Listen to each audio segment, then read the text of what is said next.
हाथ जोड़ के बोल रहे हैं सर, माननीय मुख्यमंत्री नीतीश कुमार जी जब भी स्टिंग किए हैं किसी न किसी केस में फंसाया गया है। अभी भी धमकी मिल रही है, या तो मरवा दूंगा, किसी केस में डलवा दूंगा जेल में। तो मेरी मदद करिए। और सर मैं आपको बोल रहा हूँ, तेजस्वी जी हमारी रक्षा करिए। आप स्वास्थ्य मंत्री हैं, आपके सर डिपार्टमेंट के अंदर में डीएमसीएच कैंपस के अंदर में शराब पार्टी चला है। प्रिंसिपल जैसे लेवल के लोग उसमें शामिल थे, बड़े बड़े हस्ती डॉक्टर शामिल थे। अब पता नहीं हम लोगों का क्या होगा, लेकिन अजीब अजीब धमकियाँ आ रही हैं, लोग धमकी दे रहे हैं। हमारी जान की रक्षा की जाए सर। और कर रहे हूँ, जब हम सच दिखाते हैं, जब हम सच बोलते हैं तो मेरे जान के लाले पड़ जाते हैं। मुझे लगातार धमकी मिल रही है। अब्दुल्ला साहब ने गुहार लगा दी है। मैं सिर्फ इतना कहना चाहूँगा, अगर मेरे साथ कुछ हुआ, मेरा बाल बांका भी हुआ, तो इसका जिम्मेदार बिहार सरकार होगा, दरभंगा प्रशासन होगा। जो भी चैनल्स हैं, स्ट्रीम मीडिया है या प्रिंट मीडिया है, सबके पास मेरी ही खबर, मेरी ही वीडियो गई है। अच्छा, वहाँ पे आप लोगों का मोबाइल वगैरह क्या वो छीनने की कोशिश हुई? वो लोग कोशिश बहुत की डिलीट करवाने की है, और हाथ को ऐसे पकड़ के बिठा लेते थे। मुझे डर तो लग रहा था, लेकिन मैं डरा नहीं है, और मैंने अपनी बुद्धि का इस्तेमाल किया और यही कहा कि जितनी जल्दी होती है यहाँ से निकल। नमस्कार, मैं हूँ इम्तियाज़ अहमद और इस वक्त हम मौजूद हैं दरभंगा में। कल से ही दरभंगा से एक बहुत बड़ी खबर लगातार सोशल मीडिया से लेकर के मीडिया हाउस, जो इलेक्ट्रॉनिक्स चैनल हो चाहे वो अखबार हो, उसके अंदर चल रही है। ख़बर क्या है वो आप लोगों को भी पता होगी कि दरभंगा के अंदर डीएमसीएच परिसर के अंदर जो गेस्ट हाउस है उसके अंदर शराब पार्टी चल रही थी। और शराब पार्टी कौन कर रहे थे? डॉक्टरों की टीम कर रही थी। इस तरह का एक वायरल वीडियो चल रहा था। अभी तक जो खबर यही चल रही थी कि वायरल वीडियो है, वायरल वीडियो है, वायरल वीडियो, ये आया कहाँ से, इसके बारे में कहीं कुछ जानकारी नहीं थी। तो इस खबर से रिलेटेड अभी तक का अपडेट भी हम आपके साथ शेयर करेंगे, और वो वायरल वीडियो एक्चुअल कहाँ से आया, कैसे आया, उसके बारे में भी हम आपको बताएंगे। तो इस वक्त हमारे साथ वो दोनों शख्स मौजूद हैं और सोशल मीडिया के ऊपर, यूट्यूब के ऊपर ये अपनी खबरें बनाते हैं। दोनों के अलग अलग चैनल है, उनके ऊपर वो खबरें, यहाँ की स्थानीय खबरें दिखाते रहते हैं बड़ी ही बेबाकी के साथ और बड़ी ही दिलेरी के साथ। इन्होंने पिछली जो रात गुजरी है उस रात जा कर के ये शराब पार्टी जो डॉक्टरों के बीच चल रही थी उसका भांडाफोड़ किया है, और हम जानने की कोशिश करेंगे इन्हीं से पूरी बात कि आखिर कैसे इस पूरे शराब पार्टी के प्रकरण को जो इन्होंने भांडाफोड़ किया वो कैसे किया और इनका क्या कहना है इस चीज़ को लेकर के। तो मेरे साथ दाएं तरफ अब्दुल्ला नाम है इनका, ये भी एक यूट्यूब चैनल चलाते हैं ख़बरों से रिलेटेड, और बाईं तरफ जो शख्स हैं शकील साहब हैं, जो ये भी एक दैनिक भारत के नाम से यूट्यूब चैनल चलाते हैं ख़बरों के लिए, दरभंगा से जो खबरें स्थानीय खबरें होती हैं उसको लेकर के। तो सबसे पहले हम बात करेंगे शकील साहब से। शकील साहब, सबसे पहले तो हमारे चैनल में आपका बहुत बहुत स्वागत है। आप आए सच जानने के लिए, खुशी हुई कि पहला शख्स ये जानने के लिए आया कि इस वायरल वीडियो का सच क्या है। बिल्कुल, और अब्दुल्ला साहब आपका भी स्वागत है। बहुत बहुत शुक्रिया आपका। तो हम बारी बारी से दोनों से बात करेंगे ताकि आप इस पूरे प्रकरण को समझ सके। खबरें तो आप लोगों ने देख ली है, लगातार चल रही है, लेकिन खबर बनी कैसे उस चीज़ को हम बताना चाहते हैं कि एक पत्रकार जो स्थानीय लेवल पे पत्रकारिता करते हैं किस तरह से अपनी जान को जोखिम में डालकर आप लोगों के लिए ये खबर निकाल करके लाए, जो आज स्थानीय अखबार ही नहीं, स्थानीय सोशल मीडिया ही नहीं, बल्कि नेशनल लेवल पे ये खबर चल रही है और एक बहुत बड़ी खबर बन के आई है। तो शकील साहब, सबसे पहले तो आप मुझे यही बताएं कि ये शराब पार्टी डॉक्टरों के बीच चल रही है। बिहार में 2016 से शराबबंदी लागू है, हालांकि आए दिन ये खबरें आती रहती है कि यहाँ शराब मिल रही है, वहाँ शराब मिल रही है, और शराब घर घर होम डिलीवरी हो रही है। उसके बीच समाज के ऐसे वर्ग जिसे बुद्धिजीवी वर्ग कहा जाता है, लोग उन्हें भगवान का दर्जा दिए हुए हैं, और उनका एक डेलीगेट दरभंगा डीएमसीएच में था डॉक्टरों का। कई स्टेट से डॉक्टर आए हुए थे और एक बड़ा मजमा था, उसके अंदर ये शराब चल रही है। कैसे आप लोगों को ये पता चला और कैसे आप लोग वहाँ तक पहुँचे? बात दरअसल ये है कि ये जो पेडिकॉन 2023 चल रहा है, हमारा भी फोकस उसी को करने का था। एक अच्छा प्रोग्राम था, तो हम सोचा था DMCH जाएंगे और रात में उसका थोड़ा विजुअल उठा के लाएंगे, एक न्यूज़ बनाएंगे कि DMCH में एक अच्छी शुरुआत हुई है। इसी बीच में हमारा जो स्रोत है उससे एक फ़ोटो मेरे पास आता है जिसमें सारे डॉक्टर बैठ के शराब पी रहे हैं। मैंने पता किया तो मालूम हुआ वहाँ शराब पी जा रही है। अच्छा। तो ये जानकारी जैसे ही मुझे मिली तो अभी आपने कहा है कि बुद्धिजीवी लोग शराब पी रहे हैं जबकि बिहार में शराब बंद है। ये बात थोड़ा हमको अच्छी नहीं लगी। और डॉक्टर को वैसे तो हम लोग भगवान मानते हैं, बिल्कुल, समाज पूरा समाज। तो मैं उसी वक्त उठा, लेकिन मेरे साथ एक मसला था कि इस रात में हम ले किसको साथ। तो अब्दुल्ला साहब हैं जो दरभंगा खबर चलाते हैं, तो हमने उनको फ़ोन किया, आप कहाँ हैं? तो कहे कि हम घर पे हैं। हम कहा DMCH चाहिए, ऐसा ऐसा मामला है, खबर आई है, चला देखते सच्चाई क्या है।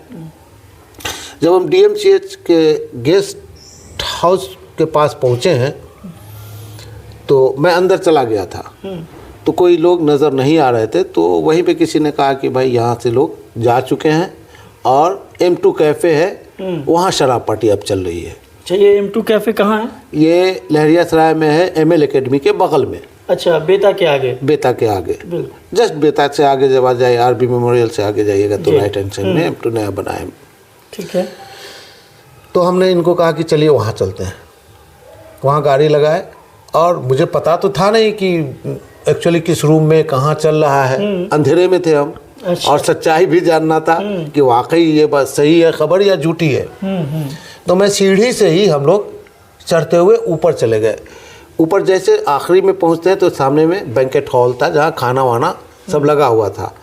और सामने जब हम देखते हैं तो एक दाईं तरफ एक रूम था, एक बाईं तरफ रूम था। तो वहाँ जो लोग खड़े थे, हम कहा कि ये क्या है? तो बोले ये वॉशरूम है। हम कहा ये क्या है? तो ये रूम है। बोले कोई लोग हैं अंदर क्या? तो बोले कि हाँ, यहाँ अंदर डॉक्टर लोग बैठे हुए हैं। वहाँ जो होटल के स्टाफ थे उससे आपने पूछा? स्टाफ ने पूछा तो उनके चेहरे का रंग थोड़ा उड़ा सा, तो हम भाप लिए कि अंदर पार्टी चल रही है। मैंने अब्दुल्ला साहब को कहा कैमरा रेडी रखिए, आप अपने मोबाइल का, चलते हैं अंदर, सही है क्या है देख ही लेते हैं अभी। जैसे ही रूम हमने नॉक वॉक नहीं किया है, क्योंकि नॉक तो करना था नहीं, सीधा ही अंदर जाते हैं तो वो लोग बैठ के शराब पी रहे थे। मैं वीडियो चालू था, लोग भागने लगे, मुंह छिपाने लगे, कुछ लोग शराब उठा के सोफा के बगल में रखने लगे। उसके बाद वो लोग बोले रुकिए रुकिए रुकिए, किसी ने कहा हम नहीं पी रहे थे, ये वो जिधर जो था। उसी में एक डॉक्टर सलीम साहब हैं, वो मुझे जानते हैं पर्सनली। अच्छा। ये शकील साहब हैं, पत्रकार हैं, उनसे कई मुलाकात भी हुई है, इंटरव्यूज़ भी हुए हैं। तो थोड़ा अचंभा भी लगा हमको। उन्होंने कहा कि बैठिए मैनेज करते हैं। सो देखिए पूरे करियर का सवाल है हमारे। सो अभी पेडिकॉन के हम ही सेक्रेटरी हैं, हम ही एडमिन हैं, हम ही सब कुछ चला रहे हैं। बैठिए बैठिए, उन्होंने हाथ पकड़ के सोफ़ा पे बिठा लिया। हम कहा कि ठीक है आप अपना काम कीजिए, हम नहीं चलाएंगे। कहा कि मुझे वहाँ से निकलना था, और चूँकि मैं डॉक्टर लॉबी को मैं जानता हूँ कितनी ख़तरनाक लॉबी है, वो आप भी जानते होंगे। तो ऐसे मौके पे तो खतरा भी रहता है। आपने अपना एक बुद्धि का इस्तेमाल किया कि वहाँ पे आप क्या क्या कह सकते थे। उन्होंने आपको मैनेज करने की कोशिश किया या फिर कहा कि आप इसे ना चलाएं, तो आपने अपने बुद्धि का इस्तेमाल किया ये कह के कि भाई ठीक है निकल रहा, यहाँ से निकल लो जी। तो फिर भी वो लोग ज़बरदस्ती करने लगे, बैठिए बैठिए मैनेज करते हैं। लेकिन इसी बीच में एक डॉक्टर है, डॉक्टर मनोज कुमार, वो एक बैक आते हैं और वो डॉक्टर के, हम उनको जानते भी नहीं, पहचानते नहीं, नाम सुना है। अच्छा। एक मनोज कुमार नाम के कई डॉक्टर हैं दरभंगा में, जिनका किस मनोज कुमार का स्कूल चलता है और अच्छा। यूरो स्टोन का उनका ये है। तो अच्छा, गोयन का स्कूल और यूरो स्टोन हॉस्पिटल जी। अच्छा, तो एक्चुअली मैं नाम से जानता था, मैं कभी उनसे मिला भी नहीं था। अच्छा। और ना मैं उनका पूरा बैकग्राउंड नहीं था, बस इतना जानता हूँ यूरो स्टोन के डॉक्टर हैं और उनका गोयन का स्कूल चलता है। अच्छा। वो आए और आने के साथ जो लैंग्वेज उन्होंने इस्तेमाल किया है मैं यहाँ पे बता नहीं सकता हूँ, कौन पत्रकार है, क्या उखाड़ लेगा, दिस दैट है। अच्छा, इस तरह से आपसे बात की है, तो चलाने दो, क्या कर लेगा, जो है सो साला कुंची है, ऐसा ऐसा पत्रकार बहुत है, बहुत कुछ उन्होंने कहा। यानी कि आपको कहीं ना कहीं कम आंक रहा था क्या, क्या वो करना क्या चाह रहा था आपके साथ? वो एक्चुअली हमको मैं डर पैदा करना चाह रहा था। दरअसल वो डर पैदा करना चाह रहा था कि दूर तुम लोग क्या है, तो और तो हम तो उसका बैकग्राउंड भाई सही माने में हम नहीं जानते थे किस बैकग्राउंड के डॉक्टर हैं वो। उसके बाद उन्होंने कहा कि अभी अमित कुमार डीएसपी को बुलाते हैं, ये वो। हम कहा सुनिए ना, अमित कुमार का नंबर भी हम ही से ले लीजिए, आकाश बाबू का भी ले लीजिए, सागर बाबू का ले लीजिए, और उनको बोलिए कि यहाँ पे हम लोग शराब पी रहे थे, ये पत्रकार है एक शकील वो आया है, तो बुला लीजिए और अच्छी बात है। अच्छा, उन्होंने मतलब डॉक्टर मनोज ने आपसे ये कहा कि धौंस देने के लिए कि मैं अमित कुमार डीएसपी को बुलाता हूँ। जी जी जी। शराब चल रहा है वहाँ पे और वो आपसे ये कह रहे हैं। ये तो बहुत बड़ी बात हो गई कि अमित कुमार एसडीपीओ हैं सदर के और मनोज कुमार उनके बारे में ऐसा कह रहे हैं। आपको क्या लगता है क्यों ऐसा कहे होंगे वो? डर के लिए कि प्रशासन से डर जाए। आपको तो डरा रहे हैं, लेकिन क्या अमित कुमार एसडीपीओ का डर नहीं था डॉक्टर मनोज कुमार को, जो वो तो शराब पार्टी में? पूछिए, वो जो बुलाते तो वहीं पे अरेस्ट होते, वो तो अच्छी बात थी मेरे लिए ना, वो आ जाते तो, लेकिन उनका मकसद वो था ही नहीं है। अब क्या था वो बेहतर जानते हैं। कहीं ऐसा तो नहीं कि उनके हाथ काफी ऊपर तक है प्रशासन? हो सकता है, होगा, वो तो आप इसीलिए शायद आपको डराने की कोशिश। बस वही है तो मतलब जो आप कहना चाह रहे हैं बात वही है, आप हमसे बुलवाना चाह रहे हैं बात वही है, वो भी अच्छी तरीके से आप जानते हैं। मैं चला आया, खा पी के सो गया कि कल सुबह ये खबर करेंगे, चूंकि रात काफ़ी हो चुकी थी और थोड़ा सा मैं डर भी गया था। अच्छा, मुझे बीच में ये बताइए, चूँकि दर्शकों के लिए ये बहुत ज़रूरी है, मैं आपको बता दूं कि ये देखिए मैं उनके साथ हूं जो ये पूरे शराब प्रकरण को बाहर निकाल के लाए हैं कि किस तरह से डॉक्टरों की महफिल में, जहां पे बीमारी से रिलेटेड बात होनी थी, डीएमसीएच के अंदर डिस्कशन करनी थी, नए नए जो है खोज जो चलती रहती है मेडिकल में उसको लेकर डिस्कशन करना था, वहाँ पर शराब, वो प्रतिबंधित शराब जो बिहार के अंदर प्रतिबंधित है, जिसके लिए सरकार गाहे बगाहे अपनी पीठ थपथपाती रहती है, उसके ऊपर इन्होंने काम किया। तो ये आप समझ लीजिए कि कितनी बड़ी बात है।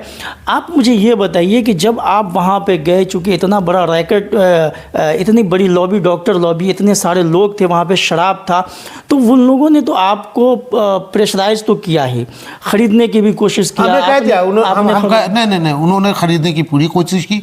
मैंने, चूँकि मुझे लोग जानते हैं कि ये आदमी बिकाऊ नहीं है, मैंने उनको कहा कि देखिए मैं बिकाऊ नहीं हूँ, मैं नहीं चलाऊंगा वो अलग सी बात है, लेकिन मैं बिकाऊ नहीं हूँ, आप करोड़ों दीजिएगा, मैं बिकने वाला नहीं हूँ। कोशिश बहुत की उन्होंने आपको खरीदने की, कोशिश बहुत हुई है, लेकिन मैंने कहा कि नहीं, आप जानते हैं पर्सनली हमको, मैं किस हैसियत का भले गरीब हूँ, लेकिन मैं बिकाऊ नहीं हूँ, इसलिए खरीदने की कोशिश नहीं कीजिए। फिर धमकी वमकी की बात हो गई, तो रात में थोड़ा डर भी लगा। ये रात को कितना बज रहा था जब ये हो? तकरीबन हम समझते हैं 10 बज रहा होगा, 10 बजे के बाद। इसी का घड़ी तो देखिए, हम लोग तो पत्रकार हैं, खबर मिलती है दौड़ जाते हैं, घड़ी की तरफ देखते नहीं, लेकिन इसी के आसपास की खबर है। उसके बाद आप रात को वहाँ से निकल जाते हैं सही सलामत निकल जाते हैं, और सोचा कि कल इस खबर को हम बनाएंगे, कि फिर उसको कंटेंट भी आप तो जानते हैं लिखना पड़ता है, और कुछ गलत ना लिखा जाए, कुछ गलत ना बोला जाए, तो सोचा कि अच्छे से इसको जो सही चीज़ है वही लिखेंगे। बिल्कुल। फिर हमको सुबह होते ही बहुत सारे फ़ोन आए सर, बहुत लोगों के, मैं नाम नहीं लेना चाहूँगा, किसी ने डराया, किसी ने समझाया, किसी ने कहा कि मैनेज करना है, उन लोग का नाम मैं नहीं लूँगा, लेकिन बहुत सारे फ़ोन आए, बहुत सारे अप्रिसिएशन के फ़ोन आए, लेकिन भैया अंदर से डरा हुआ था बहुत ज़्यादा जितना फ़ोन आया। लेकिन शाम होते होते हम इसी उधेर में नहीं चलाएं, कहा कि डर लग रहा था बहुत अंदर से, और जाहिर है, और डीएमसीएच का कारनामा हम देखे हुए हैं भाई, हैं, तो डरा हुआ था, बुरे बुरे ख्यालात भी आ रहे थे। लेकिन शाम को मैं अब्दुल्ला था, दोनों यही सोच रहा था खबर क्या करें, हैं, क्योंकि किसी के पास खबर थी नहीं, खबर मेरे पास ही थी। तो लेकिन जैसे 6-6:30 बजे करीब ये एक मेरे स्रोत ने बताया कि भैया आप तो बिक गए 1.5 लाख में। अच्छा, हाँ, ऐसे आरोप आपके ऊपर लगने शुरू हो गए? हाँ, कि 1.5 लाख में तो आप बिक गए। वो लोग कह रहा है कि हमने तो मैनेज कर लिया शकील को 1.5 लाख में। ये बात बहुत बुरी लगी सर, हमको गोली मार दीजिए सर, समझ गए। मेरी ईमानदारी पे अगर शक कीजिएगा वो मुझे बर्दाश्त नहीं है, मैं मरना कबूल करूँगा, और मुझे आज भी डर है कि मैं मार दिया जाऊँगा। अब मुझे डर है, आज भी डर है कि मैं मार दिया जाऊँगा, और मेरे पीछे कौन खड़ा होता है मुझे नहीं पता। तो मैंने कहा कि अब जिंदा रहूँ या मर जाऊँ। मैं सब कुछ अपलोड था यूट्यूब पे, मैंने सिर्फ उसको पब्लिक किया और वो खबर चल गई। उसके बाद आप बंधुओं का फ़ोन आना शुरू हुआ, दीजिए दीजिए दीजिए, हम कहा सब लोग ले लीजिए, अगर खबर जाए तो दूर तक जाए।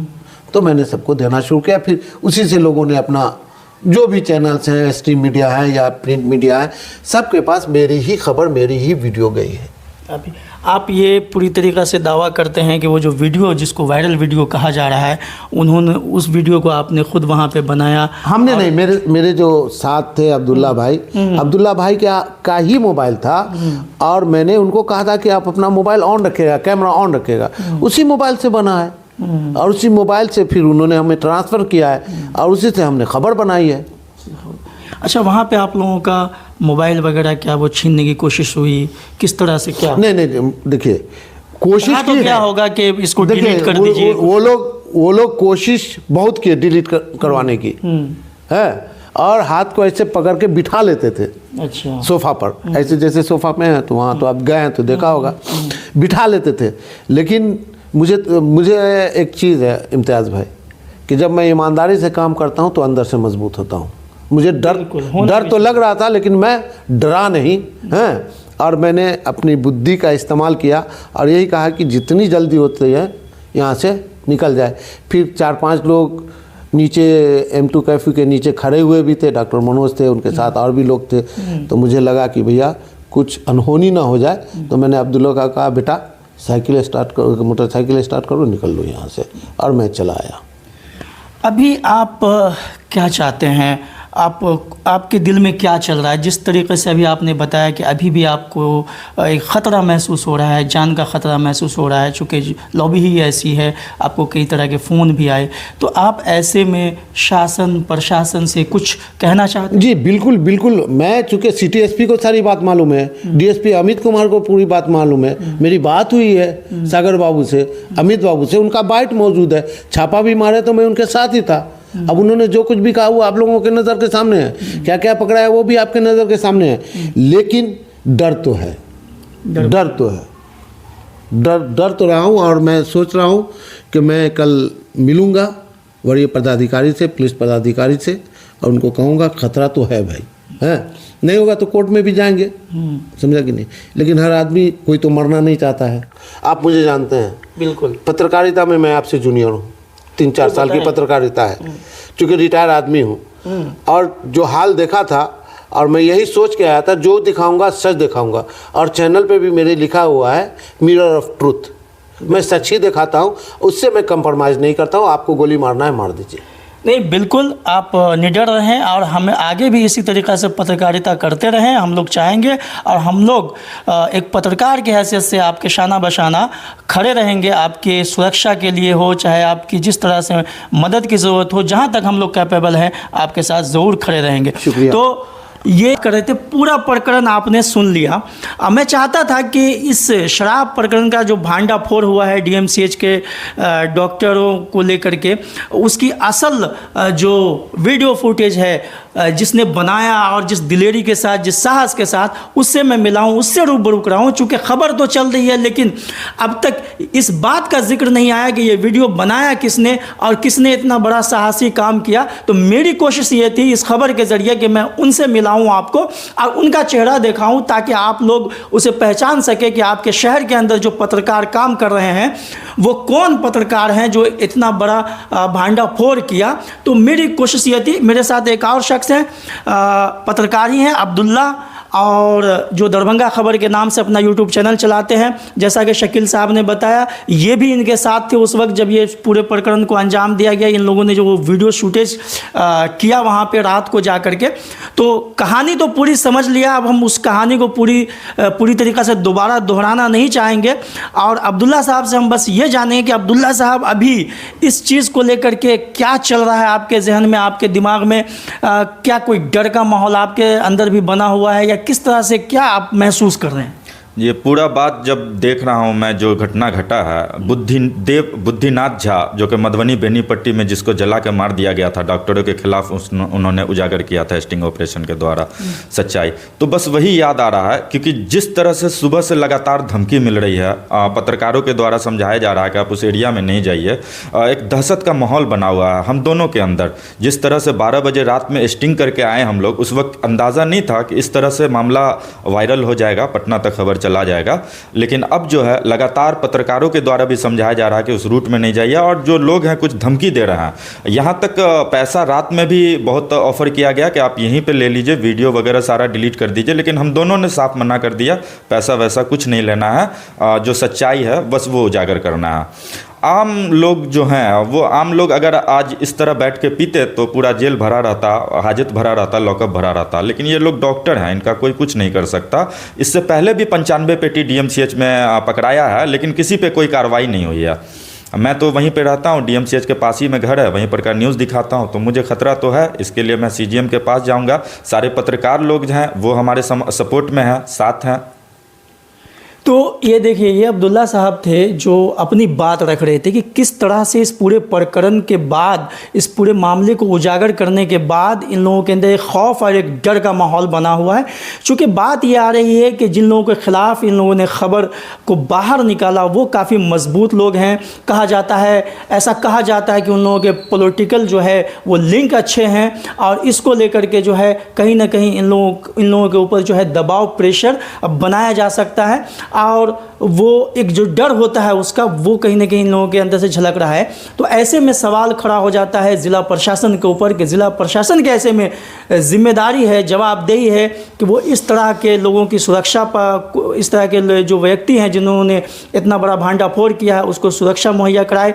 हालांकि मैं इसमें आपको बता दूं कि अभी तक की जो लेटेस्ट जानकारी है प्रशासन की तरफ से, वो क्या है वो मैं आपको बता देना चाहता हूं कि अभी मुझे जानकारी मिली है कि बेता OP जो है DMCH से सटा हुआ, वहाँ पे एक प्राथमिकी दर्ज की गई है, FIR दर्ज किया गया है।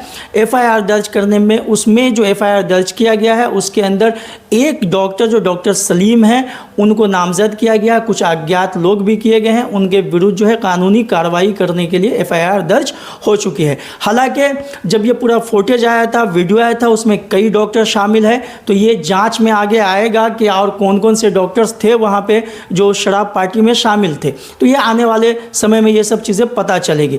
हाथ जोड़ के बोल रहे हैं सर, माननीय मुख्यमंत्री नीतीश कुमार जी, जब भी स्टिंग किए हैं किसी न किसी केस में फंसाया गया है। अभी भी धमकी मिल रही है, या तो मरवा दूंगा, किसी केस में डलवा दूंगा जेल में, तो मेरी मदद करिए। और सर मैं आपको बोल रहा हूँ, तेजस्वी जी हमारी रक्षा करिए, आप स्वास्थ्य मंत्री हैं, आपके सर डिपार्टमेंट के अंदर में, DMCH कैंपस के अंदर में शराब पार्टी चला है, प्रिंसिपल जैसे लेवल के लोग उसमें शामिल थे, बड़े बड़े हस्ती डॉक्टर शामिल थे। अब पता नहीं हम लोगों का क्या होगा, लेकिन अजीब अजीब धमकियाँ आ रही हैं, लोग धमकी दे रहे हैं, हमारी जान की रक्षा की जाए। सर तेजस्वी यादव जी आपसे भी हाथ जोड़ के सर निवेदन है, रक्षा की जाए, क्योंकि ये लोग धमकी दे रहे हैं कि कुछ बड़े अधिकारी हमारे मतलब टच में हैं, उनके द्वारा तुमको फंसवा के दोनों का जिंदगी बर्बाद करके जेल भेजवा दूंगा, मरवा दूंगा। तो ये देखिए, ये घबराहट देखिए इन लोगों की, और सीधा सरकार से बिहार के मुख्यमंत्री और उप मुख्यमंत्री दोनों से गुहार लगा रहे हैं। शकील साहब आपको भी कुछ कहेंगे? जी बिल्कुल कहूँगा। यहाँ की जनता को, यहाँ की सरकार को, यहाँ की विपक्ष को बड़ा गिला और बड़ा शिकवा रहता है, और गोदी मीडिया कहते रहते हैं। और हम जैसे सच्चे पत्रकार भले जिस लेवल पे कर रहे हों, जब हम सच दिखाते हैं, जब हम सच बोलते हैं, तो मेरे जान के लाले पड़ जाते हैं। मुझे लगातार धमकी मिल रही है, अब्दुल्ला साहब ने गुहार लगा दी है। मैं सिर्फ इतना कहना चाहूँगा, अगर मेरे साथ कुछ हुआ, मेरा बाल बांका भी हुआ, तो इसका जिम्मेदार बिहार सरकार होगा, दरभंगा प्रशासन होगा। चलिए, हमसे बात करने के लिए बहुत शुक्रिया। धन्यवाद।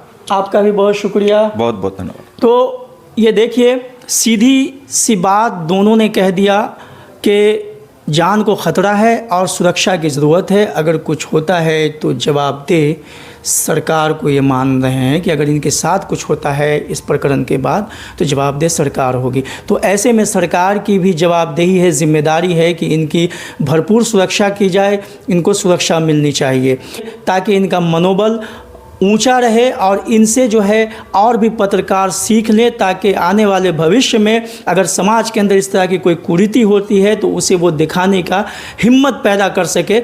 वो तब होगा जब इस तरह के पत्रकारों को सुरक्षा मुहैया होगी। तो पूरी तरीक़ा से इनकी गुहार है, मांग है नीतीश कुमार मुख्यमंत्री, उप मुख्यमंत्री तेजस्वी यादव दोनों से। अब देखना है कि आगे क्या होता है। हम भी यही चाहेंगे कि ये सुरक्षित रहें और इनके साथ किसी तरह की कोई ऐसी बात ना हो जिसका मलाल हो। तो फ़िलहाल के लिए बस इतना ही। जैसे इस मामले में और ख़बर अपडेट आएगा वो भी हम लेकर आपके साथ हाजिर होंगे। फ़िलहाल के लिए हमें इजाज़त दीजिए। दरभंगा से मैं इम्तियाज़ अहमद। इस वीडियो को लाइक करें, हमारे चैनल को सब्सक्राइब करें और बेल आइकन जरूर प्रेस करें